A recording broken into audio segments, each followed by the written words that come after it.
نحمده ونستعينه ونؤمن به ونتوكل عليه ونعوذ بالله من شرور أنفسنا ومن سيئات أعمالنا من يهده الله فلا مضل له ومن يضلل فلا هادي له وأشهد أن لا إله إلا الله وأشهد أن محمدا عبده ورسوله يا أيها الذين آمنوا اتقوا الله حق تقاته ولا تموتن إلا وأنتم مسلمون يا أيها الذين آمنوا اتقوا الله وقولوا قولا سديدا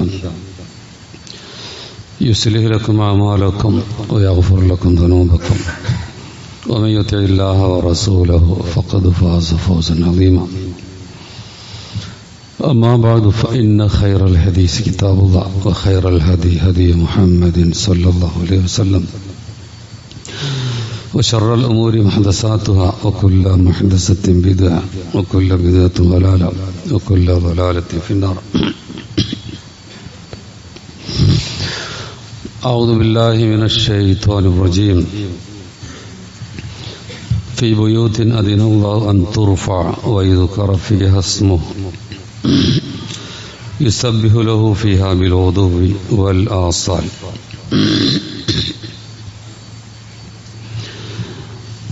പ്രിയപ്പെട്ട സത്യവിശ്വാസികളെ, വിശ്വാസിനികളെ, അള്ളാഹുവിൻ്റെ വിധിവിലക്കുകൾ ജീവിതത്തിലുടനീളം പാലിക്കണമെന്ന് ആദ്യമായി എല്ലാവരെയും വസിയത്ത് ചെയ്യുകയാണ്. മനുഷ്യർക്ക് പരലോകത്തെത്തുമ്പോൾ ഉണ്ടാവുന്ന നഷ്ടബോധത്തെ പറ്റിയാണ് നമ്മൾ കഴിഞ്ഞ വെള്ളിയാഴ്ച പറഞ്ഞത്. രണ്ടു തരം നഷ്ടബോധങ്ങൾ. ഒന്ന്, സത്യനിഷേധികളായ ആൾക്കാർ. അവർക്ക് അല്ലാഹു അവർ നല്ലവരായിരുന്നെങ്കിൽ അവർക്ക് സ്വർഗത്തിലുള്ള ലോകം കാണിച്ചു കൊടുക്കും. പക്ഷേ നിങ്ങൾ നല്ലവരല്ലാത്തത് കൊണ്ട് നിങ്ങളെ കേന്ദ്രം നരകമാണ് എന്ന് പറയുമ്പോൾ അവർക്കുള്ള നഷ്ടബോധമാണ് ഒന്ന്. അതാണ് ഏറ്റവും അപകടം പിടിച്ചത്. മറ്റേത് സത്യവിശ്വാസികൾക്ക് താൽക്കാലികമായി ഉണ്ടാകുന്ന ഒരു വിഷയമാണ് പിന്നെ പറഞ്ഞത്. എന്ന് പറഞ്ഞാൽ മത്സരിച്ച് മുന്നേറി സ്വർഗത്തിലെ അത്യുന്നതങ്ങളിൽ എത്തിയവരെ കാണുമ്പോൾ എനിക്കും ചെയ്യാമായിരുന്നു എന്നൊക്കെ സ്വർഗവാസികൾ തന്നെ ആഗ്രഹിക്കുന്ന വിഷയമാണ് യൗമുത്ത് തഗാബുൻ എന്ന് ഖുർആൻ പറഞ്ഞുകൊണ്ട് ഉദ്ദേശിക്കണം അർത്ഥം. സൂറത്ത് തഗാബുനിൽ അവിടെ യൗമുത്ത് തഗാബുൻ, നഷ്ടം തോന്നുന്ന ദിവസം, നഷ്ടബോധം അനുഭവപ്പെടുന്ന ദിവസം. അപ്പോൾ ഒരു ശ്രദ്ധ കൊടുത്താൽ നമുക്കൊക്കെ എല്ലാവരും കഴിയുന്ന ഭൗതിക ലോകത്ത് പലതും എല്ലാവർക്കും ഒരുപോലെ കഴിയില്ല. എന്നാൽ ഇത് അത്യുന്നതങ്ങളിലെത്താൻ നമ്മുടെ മുമ്പിൽ ഒരുപാട് അവസരങ്ങളുണ്ട്. അത് ഇവിടെ ഉപയോഗിക്കുക എന്നുള്ളത് വളരെ പ്രധാനപ്പെട്ട വിഷയമാണ്. ഇനി പരലോകത്ത് നമ്മളെങ്ങനെ രക്ഷപ്പെട്ടാൽ തന്നെ അത് വലിയൊരു ഭാഗ്യമാണ്, സംശയമല്ല. നബി സല്ലല്ലാഹു അലൈഹി വസല്ലം പറഞ്ഞ് ഒരു ചാട്ടവാറ് വെക്കുന്ന സ്ഥലം സ്വർഗത്തിൽ ഒരുത്തന് കിട്ടുക എന്ന് പറഞ്ഞാൽ ലോകം മുഴുവനും കിട്ടുന്നതിനേക്കാൾ അഫ്ളലാണ്. എന്നാൽ ഒരു ചാട്ടവാറ് വെക്കുന്ന സ്ഥലമൊന്നുമല്ല, മറിച്ച് സ്വർഗത്തിലെ ഏറ്റവും പദവി കുറഞ്ഞത് തന്നെ ഈ ലോകത്തെ എൻ്റെ 10 ഇരട്ടി എന്നൊക്കെ ഹദീസിൽ വന്നത് നമ്മുടെ മനസ്സിലുണ്ടാവും. അപ്പൊ അവിടെ അങ്ങനെയാണെങ്കിൽ നബി തിരുമേനി നമ്മളോട് പറഞ്ഞത് സ്വർഗത്തിലെ ഏറ്റവും ഉന്നത സ്ഥാനം ചോദിക്കണം എന്നാണ്. ഖുർആനകം തന്നെ വസാബിഖൂ, നിങ്ങൾ മത്സരിച്ച് മുന്നേറണം. വസാരിയോ, നിങ്ങൾ സാവധാനമല്ല, തിരക്ക് കൂട്ടി പോകണം സ്വർഗലോകത്തിന്റെ വിഷയത്തിൽ പറഞ്ഞു. അപ്പൊ അങ്ങനെ കൂട്ടാനുള്ള ഒരൊറ്റ വിഷയം നമ്മുടെയൊക്കെ മുമ്പിലുള്ള ഒരു കാര്യം ആണ് അവിടെ പറയുന്നത്. അതൊരു കെട്ടിടത്തെ പറ്റിയാണ്. ഒരു അറബിയിൽ ഒരു കഥ ഉണ്ട്. ഒരു മനുഷ്യൻ തൻ്റെ മകനെയുമായി വലിയൊരു സിറ്റിയിലൂടെ അങ്ങനെ നടന്നു പോവാണ്. അവിടെ തന്നെ ലോകത്തിൽ തന്നെ ഏറ്റവും വരുമാനമുള്ള ഒരു കെട്ടിടം എന്നൊക്കെ പറയാവുന്ന വലിയൊരു കെട്ടിടത്തിൻ്റെ മുകളിലൂടെ അങ്ങനെ പോയിപ്പോൾ മകൻ ചോദിച്ചു, ഇതാണ് ഏറ്റവും വരുമാനമുള്ള കെട്ടിടം എന്ന് ചോദിച്ചു. കാരണം അത് ആ ഏറ്റവും വലിയ സിറ്റി തന്നെ ഏറ്റവും ഹൃദയഭാഗത്താണ്. അതിലെ വരുമാനങ്ങളും അതിൻ്റെ വാടകകളും ഒക്കെ നോക്കുമ്പോൾ വലിയ ഒരു സംഭവമാണ്. അതുകൊണ്ടാണ് അങ്ങനെ ചോദിച്ചത്. ആ പിതാവ് പറഞ്ഞൊരു കാര്യം പഠിപ്പിക്കുകയാണ്. ഇതൊന്നുമല്ല ഏറ്റവും വരുമാനമുള്ള ഒരു മനുഷ്യന് ഏറ്റവും നേട്ടം കൊടുക്കുന്നതൊന്നുമല്ല. ഞാൻ കാണിച്ചു തരാം. വേറെ കുറച്ച് കഴിഞ്ഞപ്പോൾ ചെറിയൊരു പള്ളിയുണ്ട് അവിടെ. ഇനി ഞാൻ പറഞ്ഞ വലിയ കെട്ടിടത്തേക്കാളൊക്കെ നമുക്ക് ലാഭം തരുന്നത് ദൈവമുള്ള ഈ കെട്ടിടമാണ്. വാസ്തവത്തിൽ ഒരു സത്യമാണല്ലോ പറഞ്ഞത്. പക്ഷെ അങ്ങോട്ട് ചിന്തത്തണമെങ്കിൽ ചിലർക്ക് ചിലപ്പോൾ കുറച്ച് സമയമെടുക്കേണ്ടി വരും. വാസ്തവത്തിൽ അതാണ് ശരി. ലോകത്തിലെ ഏറ്റവും വലിയ വലിയ ബിസിനസ് കേന്ദ്രങ്ങളും മറ്റുമൊക്കെ നമുക്ക് സങ്കല്പിച്ച് നോക്കാം. അമേരിക്കയിലോ റഷ്യയിലോ ചൈനയിലോ ഒക്കെയുള്ള ഏറ്റവും വരുമാനമുള്ള ലക്ഷക്കണക്കിന് കോടികൾ വാർഷിക വരുമാനമുള്ള അതൊക്കെ ഒന്ന് സങ്കല്പിച്ച് നോക്കിയാൽ മതി. അതൊന്നും ഒരു പള്ളി വന്നിട്ട് ഒരു സുബഹിസ്കരിക്കുന്നോട് എത്തൂല എന്നാണ്. സുബയും വേണ്ട. നബി സല്ലല്ലാഹു അലൈഹി വസല്ലം പറഞ്ഞ റക്അത്തുൽ ഫജ്ർ ഖൈറും മിനദ് ദുനിയ വമാ ഫിഹാ. സുബഹിന്റെ മുമ്പുള്ള 2 റക്അത്ത് സുന്നത്ത് നിസ്കാരം ഉണ്ടല്ലോ, അത് ലോകം മുഴുവനും, ഏതെങ്കിലും ഒരു കെട്ടിടമല്ല പറയണം, ലോകം മുഴുവനും അതിലുള്ളതൊക്കെ കിട്ടുന്നതിനേക്കാൾ നല്ലതാണ്. അത്ര വിലയുള്ളതാണ്. പലരും ശ്രദ്ധിക്കാതെ പോകുന്നത് നടത്തും. അപ്പോൾ ജമാഅത്തായിട്ടൊക്കെ സ്ഥിരം അതിൻ്റെ സുജൂദ് നോക്കില്ല എന്ന് പറയാം. അത് മകന് പഠിപ്പിച്ചു കൊടുക്കുകയാണ്. പിന്നെ ചില പ്രത്യേകതകൾ പറഞ്ഞത് എന്താണെന്നറിയാം. പിന്നെ പറഞ്ഞത് ഇതൊക്കെ എത്ര വലുതായി നമ്മൾ കണ്ടാലും അതിലാണൊക്കെ നമ്മുടെ കണ്ണ് അങ്ങോട്ട് ആകർഷിക്കുക. എത്ര വലിയ വലിയ കെട്ടിടങ്ങൾ അതുപോലെ ഒന്നും ഉണ്ടായെങ്കിൽ എന്നൊക്കെ, എന്തൊരു വരുമാനം എന്നൊക്കെയല്ലേ വിചാരിക്കുക. എന്നാൽ അത് മരണത്തോടു കൂടി അത് കഴിഞ്ഞു. ഓനെത്ര വരുമാനം ഉണ്ടെങ്കിൽ ലക്ഷക്കണക്കിന് കോടികൾ ഉണ്ടായിരുന്നു, അത് മരിച്ചാൽ ഓനെ കബർക്ക് പോകില്ല. അതിന് പിന്നെ അവകാശികൾ വേറെയാണ്. എന്നാൽ പള്ളി എന്ന കെട്ടിടത്തെ പറ്റിയോ, മൻ ബനാലില്ലാഹി മസ്ജിദൻ ക മഫ്ഹസി ഖത്താത്ത് ബനല്ലാഹു ലഹു ബൈതൻ ഫിൽ ജന്ന. ഒരാളൊരു പള്ളി നിർമ്മിച്ച് അതൊരു പക്ഷിയുടെ കൂട് പോലെ, എത്ര ചെറുതാണെങ്കിലും, പക്ഷിക്കൂട്ടിലോ നിസ്കരിക്കാൻ പറ്റില്ല നമുക്കറിയാം, എത്ര ചെറുതാണെങ്കിലും, അതാണ് പറഞ്ഞത്. അപ്പൊ അതിന് അത്ര ചെറുതെന്ന് പറഞ്ഞാൽ കുറച്ച് പൈസ മതിയാവുമല്ലോ. അതുകൊണ്ട് അതിൻ്റെ ശരിയായ ചിലരൊക്കെ പറയണം വലിയ പള്ളിയാണ്, അതിലും എന്തോ പിരിവെടുത്താൽ മതി, എന്നാലും ഒരു പക്ഷിക്കുഞ്ഞുള്ള അത്രയൊക്കെ അതിലുണ്ടാവില്ല. ഏതായാലും അങ്ങനെ ചെയ്താൽ സ്വർഗത്തിൽ അവനൊരു ഭവനം അവ നിർമ്മിച്ചു കൊടുക്കും. അത് നിലനിൽക്കുന്നതാണ് നർത്തം. മറ്റൊരു തന്നെ മരണത്തോടു കൂടി അവിടെ നിന്നു അത് മറ്റേ കെട്ടിടം. എന്നാൽ ഇതാണെങ്കിലോ അതങ്ങോട്ട് പരലോകത്തിൽ നല്ല ഭവനം അള്ളാഹുവിനെ നിർമ്മിച്ചു കൊടുക്കുമെന്ന്. അതുകൊണ്ടാണ് ഇതിനെപ്പറ്റിയൊക്കെ ധാരണ ഉള്ളവർ ഇത്തരം കെട്ടിടങ്ങൾ നിർമ്മിക്കാനൊക്കെ നല്ല ശ്രദ്ധ കൊടുക്കും. പ്രത്യേകിച്ച് നമ്മുടെയൊക്കെ നാട്ടിലൊരു പള്ളിയോ മറ്റൊക്കെ വരണമെങ്കിൽ നമ്മളിങ്ങനെ വിദേശത്തുനിന്ന് അറബികളെ പൈസ ഇട്ടണം. അത് സാധ്യത ഉണ്ടോ എന്ന് ചിന്തിക്കലുണ്ടല്ലോ. ചില അറബികളൊക്കെ വലിയ പൈസക്കാരൊന്നുമല്ല. അവരെന്ത് ചെയ്യുന്നറിയാം, കിട്ടുന്നതിന് എന്തെങ്കിലും ചെറുതായിട്ട് എടുത്തേച്ച് അന്യനാട്ടിലൊക്കെ പള്ളിയില്ലാത്ത സ്ഥലത്ത് എടുത്തെടുത്താൽ അതിന് ഭയങ്കര കൂലിട്ട് വിചാരിച്ച് ചെയ്യുന്നതാണ്. പക്ഷെ നമ്മുടെയൊക്കെ നാട്ടിൽ പലർക്കും അതിനെപ്പറ്റി ബോധമല്ല. അതിലും വലിയ പള്ളി കൊടുക്കാൻ പറ്റിയവരൊക്കെ ഉണ്ടാവും, പക്ഷെ അവരങ്ങനെ ശ്രദ്ധിക്കൂല. അതിനെപ്പറ്റി ഒരു സംഭവം തന്നെ നമ്മുടെ നാട്ടിൽ പറയുന്നുണ്ട്. ഒരു അറബി വന്നപ്പോൾ ഒരു പ്രദേശത്തെ ആൾക്കാരിൽപ്പെട്ട ആൾക്കാരൊക്കെ അദ്ദേഹത്തിൻ്റെ പള്ളി കിട്ടാൻ വേണ്ടി ചെന്നു. അപ്പോൾ പരിചയപ്പെടുത്തുമ്പോൾ ഇയാളാണ്, അതിക്ക് ഇത്ര ഏക്കർ സ്ഥലമുണ്ട്, മറ്റേ ഇത്ര ഉണ്ടൊക്കെ പറഞ്ഞപ്പോൾ അറബി പറയുന്നത് എനിക്ക് ഇത്രയൊന്നും കഴിവില്ല, ഞാൻ പണം ഇല്ലാത്തവർക്ക് ഇത് കൊടുക്കുക, വേറെ സ്ഥലത്ത് പള്ളി എടുക്കാമെന്ന് പറഞ്ഞു. അത് നാട്ടിലുള്ളൊരു സംഭവം അനുഭവം പറയാൻ കേട്ടിട്ടുണ്ട്. അപ്പോൾ പലർക്കും ഇതിനെ കഴിഞ്ഞാലും അവർ ശ്രദ്ധിക്കൂല.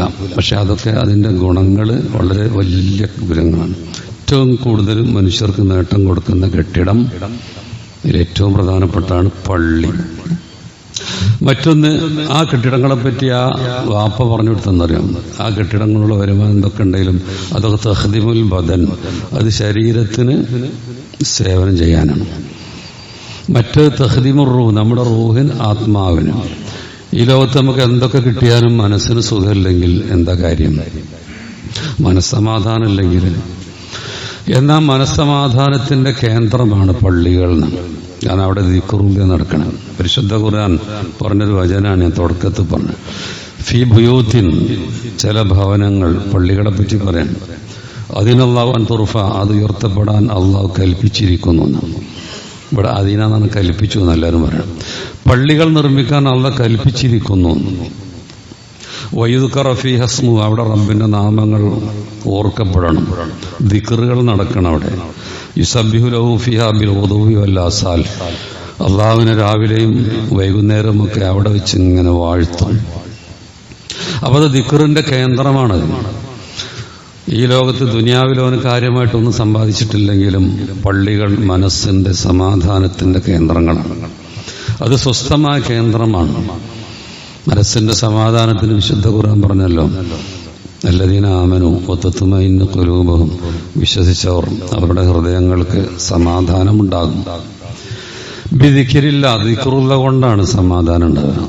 അല അറിയുക, ബിദിക്രില്ല തത്മഇന്നുൽ ഖുലൂബ്, ദിക്റുള്ള കൊണ്ട് ആണ് ഹൃദയങ്ങൾക്ക് സമാധാനം ഉണ്ടാകുക.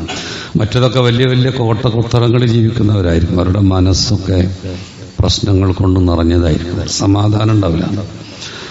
അപ്പൊ മനുഷ്യരെ ഭൗതിക പുരോഗതി എല്ലാവർക്കും മനസ്സിന് സമാധാനം കൊടുക്കുന്നത്. മറിച്ച് ഇവിടെ പറഞ്ഞത് ദിക്റുള്ളയാണ്. മറ്റൊരു സ്ഥലത്ത് വിശുദ്ധ ഖുർആൻ പറഞ്ഞത് ഇങ്ങനെ, വമൻ അഅറദ അൻ ദിക്രി, എന്റെ ദിക്റിൽ നിന്ന് ആരെങ്കിലും പിന്തിരിഞ്ഞ് ജീവിച്ചാൽ ഫഇന്ന ലഹു മഈശത്തൻ ളൻക, അവന് ഇടുങ്ങിയ ജീവിതമായിരിക്കും. അപ്പോൾ ഈ ദുനിയാവിലെ കെട്ടിടങ്ങളിൽ മനുഷ്യന് മനസ്സിന് കുളിർമയും സമാധാനവും നൽകുന്ന, അവൻ ഏറ്റവും കൂടുതൽ ലാഭകരമായത് നൽകുന്ന കെട്ടിടമാണ് പള്ളികൾ എന്നാണ്. അത് നിങ്ങൾ ആലോചിച്ചു ഓരോന്നും. നബി സല്ലല്ലാഹു അലൈഹി വസല്ലം ഇഖാമത്ത് കൊടുക്കാൻ പറയുന്ന വേറൊരു ശൈലിയിൽ എന്താ പറഞ്ഞിരുന്നറിയാം? ബിലാൽ റളിയല്ലാഹു അൻഹുവിനോട് ഇഖാമത്ത് കൊടുക്കാൻ പറഞ്ഞത് നിസ്കരിക്കാൻ വേണ്ടി പറയുമ്പം അരിഹിന ബിസ്സലാത്തി യാ ബിലാൽ എന്നാണ്. ബിലാൽ ആശ്വാസം വേണം, അതാ പറയണം. ഇഖാമത്ത് കൊടുക്കുക, നിസ്കാരത്തിൽ കണ്ട് കയറിയാൽ മനസ്സിന് വല്ലാത്തൊരു സുഖം, അതുകൊണ്ടുള്ള പറയണം. അപ്പോൾ എന്ത് ദിക്റുള്ളയാണ് നമസ്കാരം, പള്ളിയിലുള്ള ദിക്റുകൾ, ഖുർആൻ പാരായണങ്ങൾ, ഇതൊക്കെ നമ്മൾ ചെയ്താൽ പരലോകത്ത് കിട്ടുന്ന വിഷയങ്ങൾ നിങ്ങൾ ഓരോന്നെടുത്ത് നോക്കി. ഇപ്പം ഈ പള്ളിയൊക്കെ വരാനാണല്ലോ ബാങ്ക് കൊടുക്കണം, അല്ലേ? ബാങ്ക് കൊടുക്കണം എന്തിനാ? പള്ളി നിസ്കരിക്കാനാണ്. കാരണം ഹയ്യ അല സ്വലാ പള്ളിയിൽ നിന്നാണല്ലോ വിളിക്കണം. നമസ്കാരത്തിലേക്ക് വരൂ എന്നാണ്. ആ ബാങ്ക് കൊടുക്കുന്ന ആള് പറയുമ്പോൾ അതുപോലെ പറയണം. പിന്നെ ഹയ്യ അല സ്വലാ ഹയ്യ അൽ ഫലാഹ് പറയുമ്പോൾ ലാ ഹൗല വലാ ഖുവത ഇല്ലാ ബില്ലാ പറയണം. ഒക്കെ നമുക്കറിയാം. അതിനുശേഷം പിന്നെ അല്ലാഹുമ്മ റബ്ബ ഹാദിൽ ബൈത്ത് റബ്ബ ഹാദിഹി ദഅവത്തി താമ എന്ന് പറഞ്ഞ പ്രാർത്ഥന. എന്നാൽ ഹല്ലത്ത് ലഹു ശഫാഅത്തി യൗമുൽ ഖിയാമ, ഖിയാമത്തിന്റെ അന്ന് അവന് എന്റെ ശുപാർശ കിട്ടും. എന്താ ചെറിയ കാര്യമുള്ളൂ. ബാങ്ക് കൊടുക്കാൻ നേരത്തെ അതുപോലെ പറയാം, എന്നിട്ടിത് പറയാം. അതിനാ നാളെ സ്വർഗത്തിൽ കയറുമ്പോൾ റസൂലിന്റെ ശുപാർശ നിർബന്ധമാണ്. അത് കിട്ടാനുള്ളൊരു വഴിയാണ് ഇപ്പം പറഞ്ഞിട്ടുള്ളത്. അത് കഴിഞ്ഞ് പള്ളിയിൽ പോകണമെങ്കിൽ ഒളു കൊടുക്കണം. ഒളു കൊടുത്താൽ നബി സല്ലല്ലാഹു അലൈഹി വസല്ലം പറഞ്ഞാൽ എന്താ? മുഖം കഴുകിയാൽ മുഖം കൊണ്ട് വന്ന തിന്മ വെള്ളത്തോടൊപ്പം ഒഴുകിപ്പോവും. കൈ കഴുകിയാൽ കൈ കൊണ്ട് ചെയ്ത തിന്മ വെള്ളത്തോടൊപ്പം ഒഴുകിപ്പോവും. അങ്ങനെ തന്നെ കാല് കഴുകിയാലും. ഇതൊക്കെ നബി സല്ലല്ലാഹു അലൈഹി വസല്ലം പറഞ്ഞതല്ലേ. പിന്നെയോ പള്ളിയിലേക്ക് ഇങ്ങനെ നടന്നു പോവുകയാണെങ്കിൽ അതിൻ്റെ കാര്യങ്ങളെന്താ പറഞ്ഞത്? അത് ഒളുവിനെ പറ്റി പറയാം. ഒളുവിനെ പറ്റി വേറൊരു കാര്യം കൂടി പറഞ്ഞത് എന്താ? ഹൗദുൽ കൗസറിൽ നിന്ന് വെള്ളം കുടിക്കുന്ന വിഷയം പറഞ്ഞു. അതിലെ വെള്ളം പാലിനേക്കാൾ വെള്ള നിറത്തിലായിരിക്കും. അത് തേനിനേക്കാൾ മധുരകരം, അതിൻ്റെ സുഗന്ധം കസ്തൂരിയേക്കാൾ എന്നൊക്കെ നബി സല്ലല്ലാഹു അലൈഹി വസല്ലം പറഞ്ഞിട്ട്, അപ്പോൾ സഹാബികൾ നബിയോട് ചോദിച്ചു, ആ വെള്ളം കിട്ടുന്നത് ആർക്കാണ്? അപ്പോൾ നബിയുടെ ഉമ്മത്തിന് അത് കിട്ടും. എങ്ങനെ നിങ്ങളുടെ ഉമ്മത്തിനെ അറിയാം? അപ്പോൾ നബി പറഞ്ഞ ഒരു ഒളു കൊടുത്ത അടയാളം എന്നാണ് പറഞ്ഞത്. ഒളു ഇങ്ങനെ അടുത്ത അടയാളം അവിടെ ഇങ്ങനെ തിളങ്ങിക്കൊണ്ടിരിക്കും. അപ്പോൾ എത്ര ലളിതമായ കാര്യം നമ്മളിവിടെ ചെയ്യണം. പക്ഷെ അതൊക്കെ പരലോകത്ത് ഗുണമുള്ള വിഷയം. എന്നിട്ട് ഒളു കൊടുത്ത് പള്ളിയിലേക്ക് പോകുമ്പോൾ ഒരുപാട് കാര്യങ്ങൾ, ചിലതിങ്ങനെ ഓർമ്മയുള്ള ഇങ്ങനെ പറയാം. ഒന്ന്, ഒരു കാലടിക്ക് സ്വർഗത്തിലൊരു പദവി കൂടുക. മറ്റേ കാലടിക്ക് അവൻ ചെയ്ത് തിന്മകളുണ്ടെങ്കിൽ മാഞ്ഞു പോവുക. മറ്റൊന്ന് ബഷീർ അൽ മശായിന ബിന്നൂരി പരലോകത്തിൽ പൂർണ്ണമായ പ്രകാശം കിട്ടും ഇരുട്ടത്ത് പള്ളിയിലേക്ക് നടന്നു പോകുന്നവർക്ക്. പിന്നെ അൽ മുഹരിം അൽ ഹാജ് അൽ മുഹരിം, ഇങ്ങനെ പള്ളിയിലേക്ക് ഈ രൂപത്ത് പോകുമ്പോൾ ഹജ്ജ് ചെയ്തവൻ്റെ കൂലി കിട്ടും എന്ന് പറഞ്ഞു. പിന്നെ ജമാഅത്താകുമ്പോൾ 27 ഇരട്ടി കൂലി. നേരത്തെ പറഞ്ഞ കെട്ടിടങ്ങളിലൊക്കെ ചിലർക്ക് ആദായം ഉണ്ടാകുമ്പോൾ നമ്മൾ പോകുമ്പോഴും 27 ഇരട്ടി കൂലിയും കിട്ടും. ഇത് പള്ളിക്ക് വന്ന് നിസ്കരിച്ച 27 ഇരട്ടിയാണ്. ആ ജമാഅത്തിന്റെ കൂലി തന്നെ പുറം അതിനൊക്കെ നേരത്തെ പറഞ്ഞതിന് ഏറെ ഓരോന്ന് പറയണം. അപ്പം ഞാൻ പറഞ്ഞാൽ നമ്മൾ മത്സരിക്കാൻ നിന്നാൽ അത് വളരെ ലളിതമാണ്. നിങ്ങൾ ഉന്നതങ്ങൾ നോക്കണം എന്ന് റസൂല് പറഞ്ഞു. അത് കിട്ടണമെങ്കിൽ എല്ലാവരും ശ്രമിച്ചാൽ കിട്ടുന്ന കുറേ വഴികളിൽ റസൂൽ തിരുമേനി സല്ലല്ലാഹു അലൈഹി വസല്ലം പറഞ്ഞ ഇതൊക്കെയാണ്. ഇശാ ജമാഅത്ത് കിട്ടിയ രാത്രി മുഴുവൻ നിസ്കരിച്ച മാതിരിയായി പറഞ്ഞു. സുബഹി ജമാഅത്ത് കിട്ടിയ രാത്രി മുഴുവൻ നിസ്കരിച്ച മാതിരി. ഇതൊക്കെ അറിയാഞ്ഞിട്ടല്ലോ. ഇതൊക്കെ ഞാൻ കേട്ടതാണ്, പണ്ട് കേട്ട നമ്മൾ പറഞ്ഞെങ്കിലും നമ്മൾ കേട്ടിട്ടില്ല. ശരിക്ക് കേട്ടിട്ടുണ്ടെങ്കിൽ വരൂല്ല പള്ളിയിൽ. അപ്പോൾ കേട്ടിട്ടില്ല എന്നാണ് അതിനർത്ഥം. കേൾക്കേണ്ട വിധം കേട്ടിട്ടില്ല എന്നർത്ഥം. പിന്നെ പരലോകത്ത് പള്ളിയുമായി ബന്ധപ്പെട്ടവർക്ക് അർശിന്റെ തണൽ എന്ന് പറഞ്ഞു 7 കൂട്ടർ, അതിലൊന്ന് ആ വിഷയത്തിൽ വന്നതാണ്. ഇനി ഇതൊക്കെ ഹറമിലാണെങ്കിലോ ഈ നിസ്കാരങ്ങൾ ആലോചിച്ച് നോക്കി. മക്കയിൽ വെച്ചിട്ടാണ്, കാബയിൽ വെച്ചിട്ടാണ് നിസ്കാരം. ഒരു വക്ത് നിസ്കാരം തന്നെ 1,00,000 ഇരട്ടി കൂലിനാണ്. സാമ്പത്തികമായിട്ട് ശേഷിയൊക്കെ ഉള്ളവരും ഈ ഹറമക്കൊന്നും പോകാത്തവരും ചിലപ്പോൾ ഉണ്ടാവും. സങ്കടമാണ് അതിലൊക്കെ കാര്യം. ഇവർക്ക് വേണമെങ്കിൽ ലോകത്ത് പലതരം കയ്യിലുണ്ടല്ലോ. അവരുടെ വീട് നോക്കിയാൽ കാണാം. അതുപോലെ അവരുടെ മക്കളെ കെട്ടിക്കുമ്പോൾ അവരുണ്ടാക്കുന്ന പൈസ നമ്മൾ കാണും. പിന്നെ ഈ ദുനിയാവിൽ ചില സൗകര്യങ്ങൾ വാങ്ങാൻ അവർ ഉപയോഗിക്കുന്നത്. ഇങ്ങനെയൊക്കെ ആയിട്ടും ഹറമിൽ പോയിട്ട് ഒരു ഉംറ ചെയ്യാനോ മറ്റൊക്കെ ശ്രദ്ധിക്കാത്തവരെ കാര്യം കഷ്ടം തന്നെയാണ് കേട്ടോ. ഈ കാലത്ത് വളരെ അത്രയൊന്നും ഇല്ലാന്ന് വിചാരിക്കുന്നവർക്ക് അങ്ങനെ പോകുന്നതാണ്. അപ്പം ഇത് വളരെ പ്രധാനമാണ്. കാരണം അവിടെ വെച്ചിട്ട് ഇന്ന് കണക്ക് കൂട്ടി പോലെ ചില ആൾക്കാർ ഇത്ര ദിവസം അവിടെ നിന്നാൽ ഇത്ര റക്അത്ത് ഇത്ര വക്ത് നിസ്കാരം കിട്ടും. അതുപോലെ അവിടെ നിന്ന് ഖുർആൻ ഓതിയാൽ അതൊരു കൂലി കൂടുമല്ലോ. അവിടെ നിന്ന് ദിക്റുകൾ നടത്തിയാൽ അവിടെ ആരാധനയായിട്ട് ഇങ്ങനെ കഴിച്ചു കൂട്ടുക. അങ്ങനെ ഒരു കേന്ദ്രം മക്കയിലുണ്ടല്ലോ, സൗദി അറേബ്യയിൽ. അത് നമ്മുടെ ഏറ്റവും പ്രധാനപ്പെട്ട കേന്ദ്രമല്ലേ. അങ്ങോട്ട് പോകാൻ പൂതിയത് പറഞ്ഞുകൊണ്ട് കാര്യമില്ല. പോകാനുള്ള പണി നമ്മൾ എടുക്കണം. അപ്പം ഇതിന് വഴിയുണ്ടാവും. അതൊന്നുമില്ലാതെ അവസാനം വയസ്സാട്ടെ ചില ആൾക്കാർ അവസാനം വയസ്സാക്കി നടക്കാനും കഴിയൂല. പിന്നെ ഓലെ കൊണ്ടെടുക്കാൻ വേറെ ആൾക്കാർ വേണം. ഹജ്ജിനൊക്കെ ആണെങ്കിൽ കുറേ നടക്കാനും ഉണ്ടാകും. ചൂടുള്ള സമയമാണ് പിന്നെ കഴിയൂല. അതുകൊണ്ടാണ് തിരക്ക് കൂട്ടണം ഹജ്ജിന്റെ വിഷയത്തിലൊക്കെ നബി സല്ലല്ലാഹു അലൈഹി വസല്ലം പറഞ്ഞിട്ടുണ്ട്. അപ്പൊ ഞാൻ പറഞ്ഞ ഇത്തരം ഈ നമ്മൾ ഇവിടെ നിസ്കരിക്കുന്ന നമസ്കാരം തന്നെ കഅബയിൽ വെച്ചിട്ട് നിർവഹിക്കുകയാണെങ്കിൽ അതിൻ്റെ ഒരു കൂലികൾ ആലോചിച്ച് നോക്കുകയാണെങ്കിൽ അവിടെ എത്ര വക്ത് കിട്ടുന്നുവോ അത്രയും. അപ്പൊ ഇതൊക്കെ നമ്മുടെ ശ്രദ്ധയിൽ വേണം. ഇതൊന്നും മരിച്ചുപോയാൽ പിന്നെ ഇതിന് അവസരമില്ലല്ലോ. പൈസ ഉണ്ടായിരുന്നു പറഞ്ഞിട്ട് കാര്യം ഉണ്ടാവില്ല. അതുകൊണ്ട് ഉംറ നിർവഹിക്കാൻ ഹജ്ജിന് ചിലപ്പോൾ ഒരു കൊല്ലേ പോകാൻ പറ്റുള്ളൂ. പിന്നെ ആ പാസ്പോർട്ടിൽ പോലെ പേര് വന്നാൽ പിന്നെ അവർക്ക് പ്രവേശനമില്ലാണ്. അത്രയേറെ ആൾക്കാർ മത്സരിച്ച് പോകണം ഹജ്ജിന്. 30-40 ലക്ഷമൊക്കെയാണ് ഓരോ കൊല്ലം അവിടെ പോണത്. അപ്പം അങ്ങനെയൊന്നൊരു ചിന്ത നമ്മുടെ മനസ്സിലൂടെ കടന്നു പോയിട്ടില്ല. എന്തൊരവസ്ഥയാണ്. പഞ്ചസ്തംഭങ്ങളിൽ ഒന്നല്ലേ ഹജ്ജ് എന്ന് പറയുന്നത്. ഇതുപോലെ ഇടയ്ക്കിടയ്ക്ക് ഉംറ ചെയ്യാൻ അത്ര കൂടുതൽ പൈസയും കൂടിയും വേണ്ട. അപ്പോൾ ഇടയ്ക്ക് ഒന്ന് പറ്റുമെങ്കിൽ ആരോടും നിർബന്ധിക്കും പറ്റുമല്ലോ, അത് ചിന്തിക്കാൻ വേണ്ടിയിട്ട്. കാരണം നമ്മളോട് പറഞ്ഞു സാബിഖു, നിങ്ങൾ മത്സരിച്ച് മുന്നേറണം. പലതൊക്കെ ചെയ്യുമ്പോൾ നമുക്കിങ്ങനെയൊക്കെ ഒരു ചിന്ത വേണം എന്നർത്ഥം. ചിന്തിക്കുന്നവരായിരിക്കും പലരും. ഞാനങ്ങനെയൊന്നും ഇല്ല വിചാരിച്ച് ഇങ്ങനെ പറയാന്നേ ഉള്ളൂ.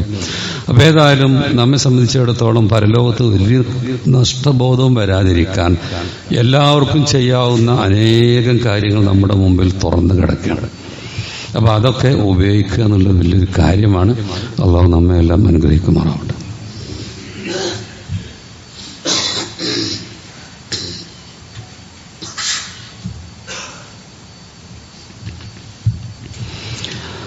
അൽഹംദുലില്ലാഹി വസ്സലാത്തു വസ്സലാം അലാ റസൂലില്ലാഹി വഅലാ ആലിഹി വസഹ്ബിഹി അജ്മഈൻ. അമ്മാ ബഅദ്.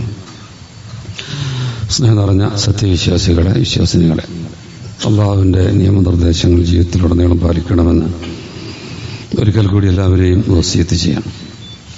ഏത് സമയവും നമ്മളൊരു ദീനീ ജീവിതത്തിലായിരിക്കണം. എന്തെങ്കിലുമൊക്കെ അബദ്ധങ്ങൾ മനുഷ്യന്മാർക്ക് വരും, ഉടനെ ബോധം വരണം. രണ്ട് കാര്യമാണ് ഇസ്തിഗ്ഫാർ നടത്തുക, അള്ളാഹു പുറത്തൊരു ആത്മാർത്ഥൻ, അല്ലെങ്കിൽ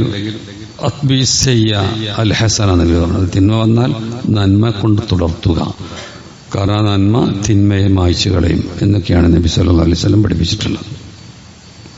അപ്പോൾ ഈ ഒരു ശ്രദ്ധയാണ് എപ്പോഴും നമുക്ക് വരണം. അല്ല തിന്മകൾ ചെയ്യാം, വീണ്ടും ചെയ്യാം, ഞാനിപ്പോൾ ഒന്നും മരിക്കൂല എന്നൊക്കെ വിചാരിച്ചിട്ട് ഇങ്ങനെ പോവാണ് പലരും. ഈ സമയത്ത് ഞാൻ നമ്മുടെ ഒരു സഹോദരൻ്റെ മരണം സാന്ദർഭികമായി ഓർക്കുകയാണ്. നമുക്കൊക്കെ പരിചയമുണ്ട്. നമ്മുടെ പട്ടർകുളത്തുള്ള മരക്കാർ മൗലവി, മരക്കാർ മാഷ് എന്ന് പറയുന്ന അദ്ദേഹം വളരെയേറെ ദീനിയായ ജീവിതം നയിച്ചത് കണ്ടവർക്കൊക്കെ അറിയാം.